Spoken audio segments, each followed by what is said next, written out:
Welcome back to story board. రాజధాని కోసం AP సర్కారు భూసేకరణ చేస్తోంది సరే, మరి రైతులు భూములు ఇవ్వబోమని తెగేసి చెప్తే అప్పుడేం చేస్తారు? భూముల్ని లాక్కుంటారా? భూసేకరణ చట్టం ప్రయోగిస్తారా? అసలు రాష్ట్ర ప్రభుత్వం చెప్తున్నట్లు 2.5 ఏళ్లలో రాజధాని డెవలప్మెంట్ పూర్తయిపోతుందా? అన్నదాతల నోటి దగ్గరకు వచ్చిన కూడు సర్కారు లాగేసుకుంటుందా? గ్రామాల జోలికి వెళ్లం, కానీ చుట్టుపక్కల ఏ భూముల్ని వదలం. ఇది రాజధాని భూసేకరణలో ప్రభుత్వం కనబరుస్తున్న తీరు. రాజధాని కోసం నిర్ణయించిన భూసేకరణలో ఉన్న 17 గ్రామాల్లో ఏ ఇంటిని కానీ, గ్రామాల్లో ఖాళీ స్థలాల్ని కానీ ముట్టుకోబోమని రాష్ట్ర ప్రభుత్వం హామీ ఇస్తోంది. ఈ గ్రామాల్లో ల్యాండ్ పూలింగ్ కు రైతులంతా అనుకూలంగా ఉన్నారంటున్న ఏపీ సర్కారు తీరు వాస్తవంగా చూస్తుంటే ఎకరాకి 100 అనుమానాలు రేకెత్తేలా ఉన్నాయి. అన్నదాతలకు అంగుళం కూడా అన్యాయం జరగనివ్వమని ఢంకా బజాయించి చెప్పుకొచ్చిన రాష్ట్ర ప్రభుత్వం వాస్తవంగా మాత్రం ఆ నమ్మకాన్ని రైతుల్లో కలిగించలేకపోతోంది.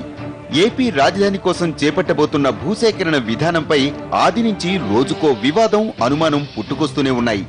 దీంతో నిన్నటి వరకు రాజధాని నిర్మాణం కోసం భూములిచ్చేందుకు స్వచ్ఛందంగా ముందుకొచ్చిన రైతుల్లో కూడా అంతులేని అనుమానాలు ముసురుకుంటున్నాయి. ఇప్పుడు వాళ్ళకి ఎక్కడిస్తారు అన్నది ఒక పాయింట్. ఇప్పుడు ఎంచేతంటే 1000 గజాలు తీసుకుంటున్నాం, 3840 గజాలు వాడుతున్నాం అంటున్నారు. అంటే అక్కడ పక్కనే ఇవ్వరు కదా వాళ్ళకి, ఎక్కడో ఇస్తారు. అది ఎక్కడిస్తారు అన్నది ఒక పాయింట్. అది డెవలప్ చేసి ఇస్తామంటున్నారు. డెవలప్ చేస్తే ఆ డెవలప్మెంట్ ఖర్చులు గవర్నమెంటే భరిస్తుందని అంటున్నారు. కానీ ఎక్కడో ఇస్తే వాళ్ళకి ప్రయోజనం ఉండదు. రెండోది ఏంటంటే వాళ్ళ ముఖ్యమైనటువంటిది వాళ్ళ జీవనోపాధి పోతుంది.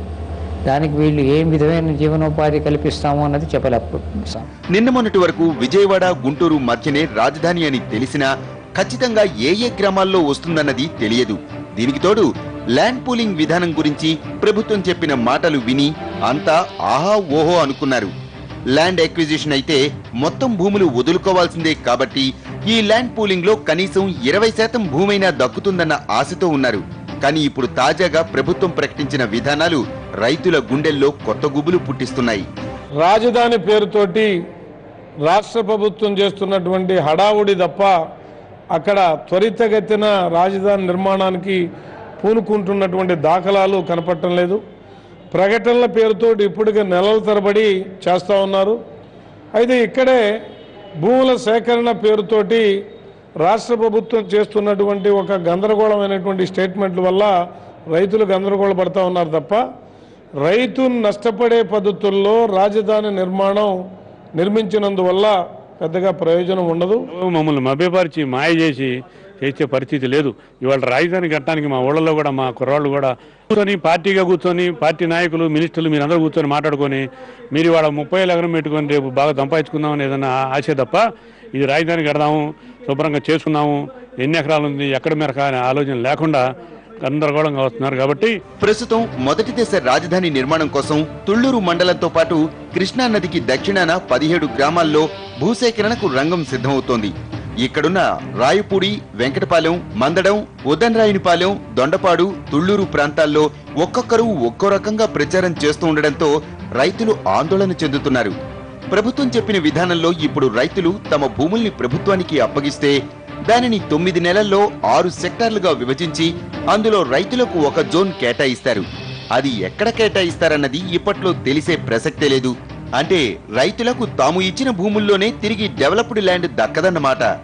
ఈ కాంపెన్సేషన్ కింద తీసుకున్న భూమికి సమానంగా భూమి సేకరించి రైతు కోరిన చోట ఇవ్వాలని, రైతుకి ఇళ్లు కట్టించి ప్రతి కుటుంబానికి ఒక ఉద్యోగం ఇచ్చేటట్టుగా ఏర్పాటు చేయాలని మేము ప్రభుత్వాన్ని డిమాండ్ చేస్తున్నాం. ఏదైతే నష్టపోయాడో ఆ రైతుకి నష్టపరిహారంగా మరి అక్కడ కుటుంబంలో మరి ఉద్యోగం ఒకటి ఇవ్వాలి.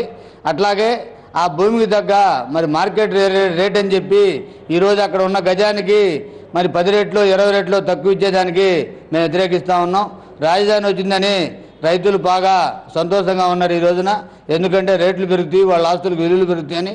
ఇక రైతులు ఇప్పుడు ప్రభుత్వానికి భూములు ఇచ్చేస్తే వాటిని డెవలప్ చేసి తర్వాత వాటిల్లో ఏదో ఒక సెక్టార్లో ఉన్న భూములను మాత్రమే మూకుమ్మడిగా రైతులకు కేటాయిస్తారు.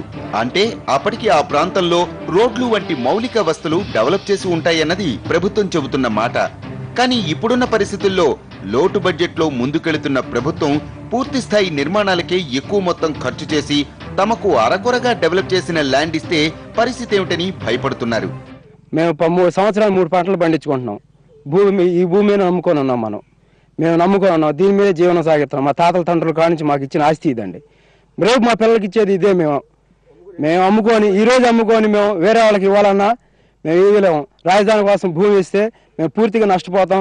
రేపు రాజధాని ముందు బొచ్చి తీసుకుని అడుగుకునే పరిస్థితి మాకు వచ్చిందండి. మేము ఈరోజు నాగార్జున సాగర్కి ఇంతవరకు రైతులు న్యాయం జరగలేదు. పులిచింత ప్రాజెక్టు న్యాయం జరగలేదు.